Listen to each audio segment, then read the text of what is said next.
ప్రభువును రక్షకుడైన యేసు క్రీస్తు అతి శ్రేష్టమైన నామాన్ని బట్టి ఈ ఉదయకాల హోసన్న దైవ సందేశాలునే కార్యక్రమం వింటున్న దేవుని బిడ్డలను మీకు శుభం కలుగునగాక.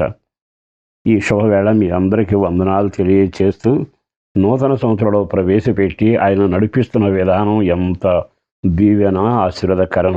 ఈ శుభవేళ పరిశుద్ధ గ్రంథంలో ఒక వాక్యాన్ని మీ జ్ఞాపకం చేస్తాను. తండ్రి తన కుమారుని ఎడల జాలిపడినట్లు యెహోవా తన యందు భయభక్తులు గల వారి మీద జాలిపడును. కీర్తనకారుడు రాసిన 103వ కీర్తన 13వ వాక్యంలో ఈ వాక్యాన్ని చదివాం. అక్కడ రాయబడిన మాట ఏమిటో తెలుసా? తండ్రి కుమారుని మీద జాలిపడి. బాగా ఆలకించండి.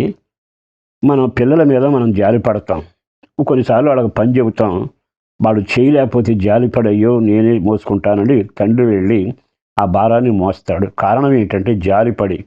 కొన్నిసార్లు మన కోపం వచ్చి కొట్టినా తిట్టినా మళ్ళీ వెంటనే తల్లిదండ్రులకి బిడ్డల మీద జాలి కలిగి అయ్యో అనవసరంగా తిట్టినవాడు చిన్నపిల్లాడే అంటూ దగ్గరకు తీసుకుంటాం.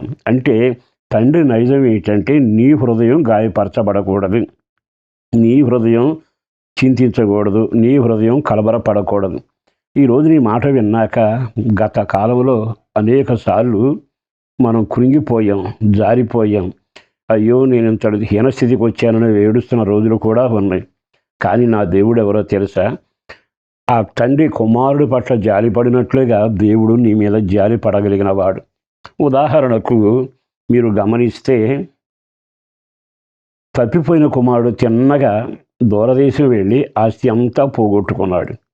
ఇక తిరిగి రావటానికి ముఖం చెల్లక అక్కడే పందులు కాసుకుంటూ పొట్టుతో కడుపు నింపుకుందామన్నా సాధ్యం కాక చేసిన దానికి పశ్చాత్తాప్తులై పరుగు తీసి మళ్ళా రావడం మొదలుపెట్టాడు. దూరంగా ఉండగానే ఆ తండ్రి చూచి అరే నా కొడుకు ఈ స్థితిలో ఉన్నాడే అంటూ పోయిన నాటి నుండి మరలా తిరిగి వచ్చేంత వరకు ఆయన కనిపెట్టి రాగానే పరిగెత్తుకుంటా వెళ్ళి అతగాడి మెడ మీద పడి ముద్దు పెట్టుకొని. ఎంత బాగుందండి. అంటే అర్థం ఏంటంటే మన స్థితిని చూపించినప్పుడు మన దేవుడు ఎవరంటే జాలిపడే దేవుడు. ఓసారి కుష్ఠరోగంతో పీడించబడుతూ చావునకు సమీపించి ఊరి బయట నెట్టివేయబడితే యేసుదేవుడు ఆ మార్గాన వెళుతుండగా అతగాడు కూడా అదే కేక వేశాడు. ఏమని? దావీదు కుమారుడా ప్రభువా, ఒకసారి నన్ను కటాక్షించవా? వెంటనే చెలించిపోయిన దేవుడు దగ్గరగా వెళ్ళి అతగాడి మీద చేతులుంచి నాకిష్టమే నీవు బాగుపడు అంటూ జాలి చూపాడుగా. ఈ రోజున మనిషి కోరుకునేది ఏమిటంటే దేవుడు జాలిని కోరుకుంటా ఉంటాడు. ఆయన మన తప్పులు లెక్క చూసి మనం ఎన్నిసార్లు అవిధేయంగా ప్రవర్తించాం, దుర్మార్గుడు వీడు అంటూ అనక తప్పులన్నీ క్షమించగలిగిన వాడు, నిండు మనసుతో ప్రేమించి ఆదరించగలిగిన వాడు. ప్రియ దేవుని బిడ్డలారా, గత కాలంలో జరిగిన సంవత్సరాలు అనేక విరోధ కార్యాలు, ద్వేషం, పగ, కొన్ని దేవునికి నచ్చని కార్యాలు, చెడు సహవాసాలు చేసి కుటుంబంలో నెమ్మది లేకుండా నీ జీవితాన్ని పాడు చేసుకుని ఉండవచ్చు. ఒక పెద్దవాడిగా సేవకుడిగా బ్రతిమలాడుతూ చెబుతున్నా, మా దేవుడు నిన్ను అసహించుకొనడు. ఈ క్రొత్త సంవత్సరంలోనైనా దేవుని జాలి మీరు పొందండి. ఈ క్రొత్త సంవత్సరంలోనైనా మరలా ప్రభు మిమ్మల్ని అంగీకరించేటట్టుగా ఉన్నవన్నీ ఒప్పుకొని నాది పొరపాటయ్యా, నేను ఆస్తి పాడు చేశానయ్యా, నీకు దూరంగా వెళ్ళాను, నీవంటే నీ సహవాసం అంటే గిట్టగా ప్రవర్తించాను అని కానీ ఈరోజు ఆయన వైపు తిరిగి ప్రార్థన చేయగలిగితే ఆయన తప్పక జాలి పడతాడు. జాలి పడితే ఏమవుతుంది? కొడుకు పట్ల తండ్రి జాలి పడితే విందు చేశాడు. కుష్ఠరోగి మీద జాలి పడితే కుష్ఠరోగం వదిలించి మళ్ళా ఊళ్ళోకి పంపాడు.